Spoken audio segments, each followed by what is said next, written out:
All right, I've hollowed out the head, this small section of the head, and I keep checking the wall thickness. I did pop through a little bit right here. I got too close to the edge with my little carving tool. So I've just added a bit of clay back into there. I am also making sure to check the parts that I might not notice from the front. So like this section here gets a little bit thicker and I need to remember to remove that clay. I carved away some of the clay inside of here, but it's getting hard to reach. So I'm gonna take the armature out. And again, I started to do it while I wasn't paying attention, but I pulled some of the plastic out. I cut into the two bags that are on here. And now I'm actually just unscrewing this armature. The ones in the studio we can just pull out, but this one screws in. So there it comes out.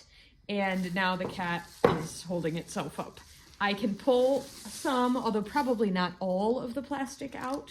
And this will give me more access, or I could even kind of squish it down in there. It'll give me more access to carving out the top section of the cat, which I will continue to do with a combination of my loop tool.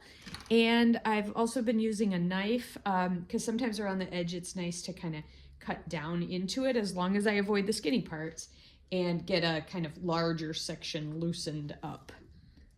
There I got really close. There's a bit of a hole back here. I got really close to that back edge, and so I'm probably going to patch that. It's not all the way through, like you can't see it on this side, but it looks like a hole inside, so I'm going to probably fill that in with a little bit of the wet clay that I'm taking out from inside.